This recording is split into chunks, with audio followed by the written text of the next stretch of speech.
ये course of action जो है ना, ये प्रिमिटिव एजेस में होता था कि जी लैप्स हो गया, 7 गलती हो गई, इलेक्शन ठीक नहीं हुआ, कागज बंद हो गया, आरटीएस बैठ गया, कभी फॉर्म 45 गलत हो गया। यार एक पढ़ी लिखी कौम है हम यहाँ। Exactly. 2024 में रह रहे हैं आप, कंप्यूटर्स का और स्पेस एज का दौर है, आर्टिफिशियल इंटेलिजेंस और टेक्नोलॉजी दुनिया में अरूज पे है। आप एक इलेक्शन कराने में जो है वो कामयाब नहीं हो सकते। सब कुछ होता है, ये सिर्फ आई वॉश है, ये सिर्फ लोगों को बेवकूफ़ बनाया जा रहा है कि जो तुम्हारे साथ कर रहे हैं हम, यानी कि जो रोटी का भाव हो गया और जो आटे के साथ किया जा रहा है और जो काश्तकार के साथ जुल्म किया जा रहा है, ये उसे चश्मपोशी करने की एक नाकाम कोशिश है। लोग गंदम सड़कों पर रख के बैठे हुए हैं। आज कल अपील हुई उनकी तरफ से, शर्मनाक अपील है वो। उन्होंने कहा यार खुदा का वास्ता, हमारे पास रोटी खाने के पैसे नहीं है, अगली बुआई के पैसे नहीं है, लोग अपने घरों में हमारी गंदम 10-10 किलो, 20-20 किलो, 50-50 किलो खरीद के स्टोर कर लें, जितना उनके पास है हमारा कम से कम रोटी चल जाएगी। हमारे साथ मौजूद हैं सीनियर सियासतदान ज़ईम कादरी साहब। Good morning sir. कैसे सर? अल्हम्दुलिल्लाह। ज़ईम साहब, कोई नया कानूनी महाज अब शुरू होने जा रहा है, चीफ जस्टिस की मुद्दत मुलाजमत 3 साल कंफर्म करने की अब ये बातें चल रही हैं, क्या लगता है? देखिए, इसके लिए आर्गूमेंट्स फॉर एंड अगेंस्ट तो दोनों तरफ मौजूद हैं, जी। लेकिन इस मुल्क की जो वकला बरादरी है वो बड़ी सीरियसली कन्फ्रंट कर रही है। कुछ पॉलिटिकल पार्टीज ने बड़ा सीरियस रिएक्शन दिया है। आर्गूमेंट्स दोनों तरफ हैं। अब दुनिया के बड़े ममालिक में जो सुप्रीम कोर्ट है, वहाँ जजेस की तैनाती जब हो जाती है तो वो उनकी जिंदगी तक कायम रहती है, till the day they live. तो ये भी कई जगह पे कानून मौजूद है।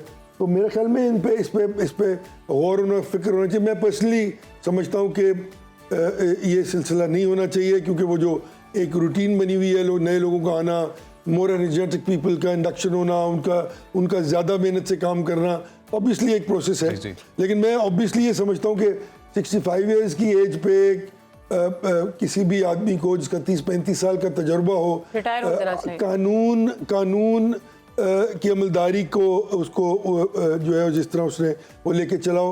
मेरा नहीं ख्याल कि आपको उनकी जो एबिलिटीज टू डिलीवर होती हैं उसके मुताबिक उनसे इस्तेफादा तो करते रहना चाहिए। लेकिन यकीनन तो दोनों तरफ की आर्गुमेंट्स मौजूद हैं, इसमें कोई हार्ड फैक्ट लेना नहीं चाहिए। क्या लगता है वैसे क्या होना चाहिए? आइडियल सिचुएशन क्या हो सकती है? देखिए, आइडियल सिचुएशन तो यही है कि जो कानून और आइन मुत्तफ़िक़ा तौर पे बन चुका है कि हर शख्स ने एक वक्त में आके रिटायर होना है, उसको इम्प्लिकेट होना चाहिए लेटरन स्पिरिट में।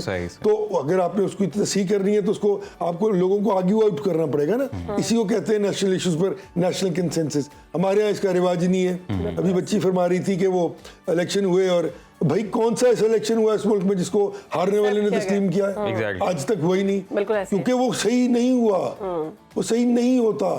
हर जगह पे फ्लॉज और एक जो है वो फ्लॉड है। तो उसको आप किस तरह कन्विंस करेंगे लोगों को? जब भी कभी हमने देखा कि जजेस की तकर्रुरी की बात की जाती है या उनकी मुद्दत मुलाजमत को फिक्स करने की बात की जाती है, तो जितनी भी हुकूमतें जमाते हैं या फिर अपोजिशन, वो इसके इख्तलाफ में मुखालिफत करती हैं, इख्तलाफ करती हैं इस फैसले पर। तो आपको नहीं लगता कि बारहा इस तरह के मामले सामने आना, फिर इसकी मुखालिफत करना, ये हमारे मुल्क में बहरान पैदा कर रहे हैं? जी, एक देखिए, कोई भी जो आईनी बहरान, पॉलिटिकल इंस्टेबिलिटी होती है, वो इवेंचुअली इन्हीं बातों से होती है ना। और वो सबसे बड़ा मैक्रो इकोनॉमिक इंडिकेटर है।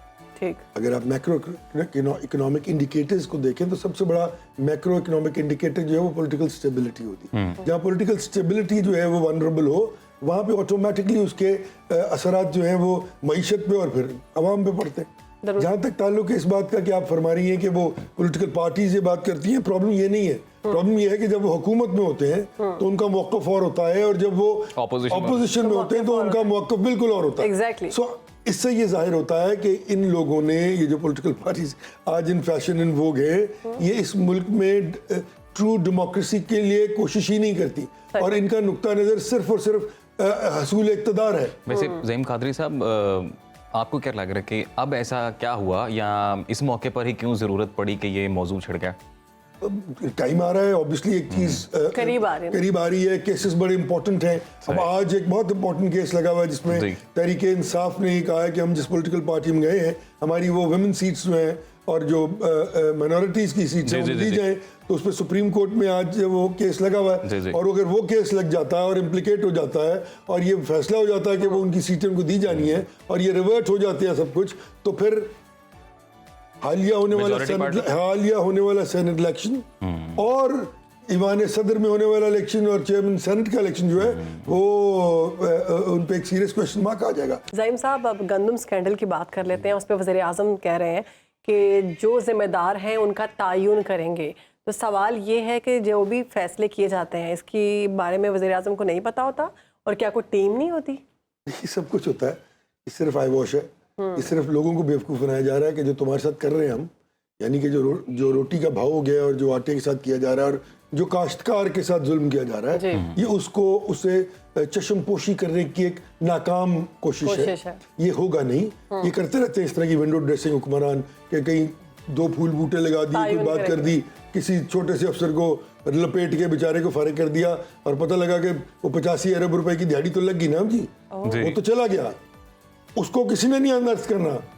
प्रॉब्लम यह है कि पॉलिसी जो है वो कंसिस्टेंट नहीं है।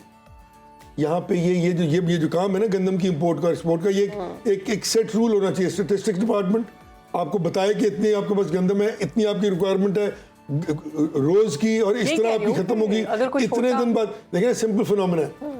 अभी 1 हफ्ता पहले ये स्कैंडल अनर्थ हो चुका होता, फिर भी वेसल्स जो थे वो लग रहे थे समुद्र पे। बिल्कुल। जिस दिन आपकी गंदम खत्म होनी है उससे पहले आपने, जब आपका नया क्रॉप आना है उससे पहले आपने कैलकुलेट करके जितना अवेलेबल रिसोर्स गंदम का है वो उन दिनों में खत्म कर लेना है, और ताकि आपके पास स्टोरेज मौजूद हो। जब आप उससे पहले मंगवा के रख लेंगे तो फिर क्या होगा? और अब प्रॉब्लम सबसे बड़ी पंजाब गवर्नमेंट की क्या है? झूठ बोल रहे हैं रोज कि जी नमी है इसमें फलानी चीज। This is not the problem.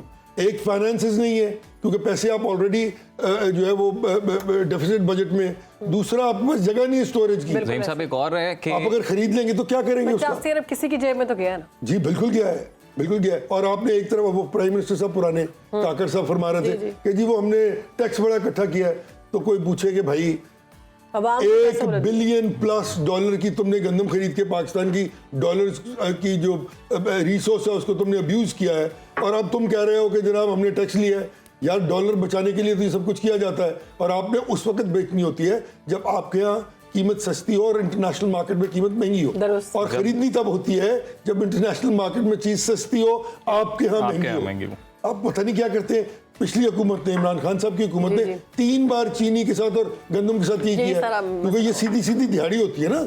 आपने यूं करके बेची ली, मिडिल मैन ने पैसे कमाए, आपका हिस्सा आपको मिल गया, so on and so fourth. Hanif Abbasi साहब ने अनवारुल्लाह काकड़ साहब के बारे में इस तरह से जब बयान दिया ये गंदम स्कैंडल के हवाले से, क्योंकि निगरान हुकूमत को मुर्द इल्ज़ाम ठहराया जा रहा है, तो उनकी जानिब से कहा गया कि जी मुंह ना खुलवाया जाए, क्योंकि फिर फॉर्म 47 की बात हुई तो आपको अच्छा नहीं, वो काकड़ साहब उससे ही इज रिवर्टेड बैक।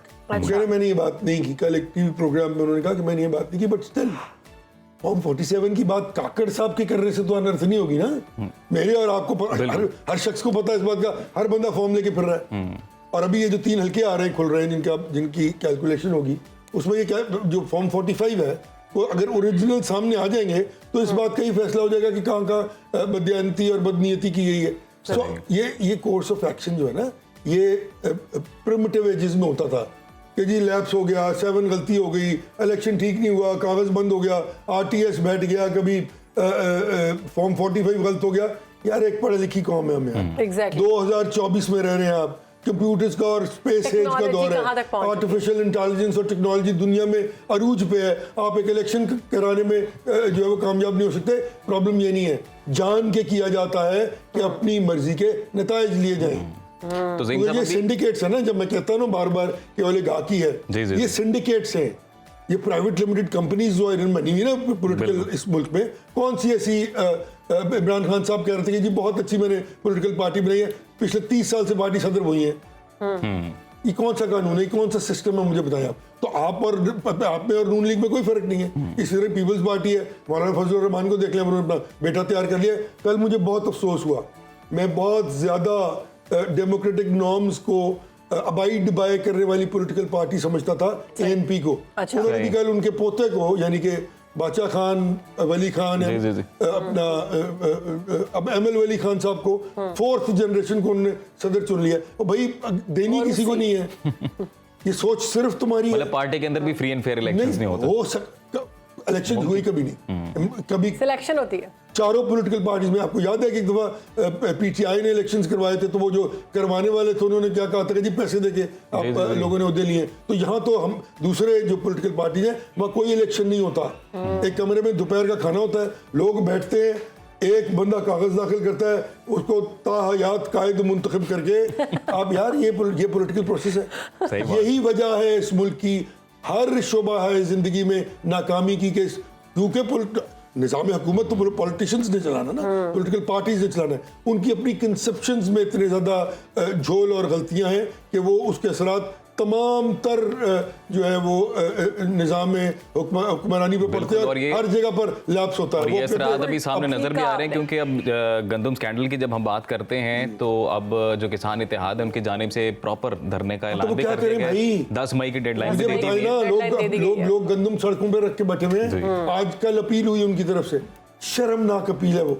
उन्होंने कहा यार खुदा का वास्ता, हमने हमारे पास रोटी खाने के पैसे नहीं है, अगली बुआई के पैसे नहीं है, लोग अपने घरों में हमारी गंदम 10-10 किलो 20-20 किलो 50-50 किलो खरीद के स्टोर कर ले, जितना उनके पास है हमारा कम से कम रोटी चल जाएगी। यार एक किसान जो इस मुल्क की रूह है, इस मुल्क की लाइफ लाइन है, जो इस मुल्क को रोटी देता है, आपने बेकारी बना दिया उसको। वो तरले कर रहे हैं कि खुदा का वास्ता हमसे 10-10 20-20 50-50 2-2 मन गंदम खरीद के अपने घरों में स्टोर कर लो, हम नहीं तो यार शर्म का मुकाम है। ऐसी सूरत हाल में तो कुछ यूं ही है कि अब अगले आने वाले सालों में गंदम और ये जो हमारे किसान भाई हैं ये नाराज हो गए तो पता नहीं क्या हालात बनेंगे। फिर भी वो बेचारे पाकिस्तानी उनको करना पड़ता है। ऐसे ही है।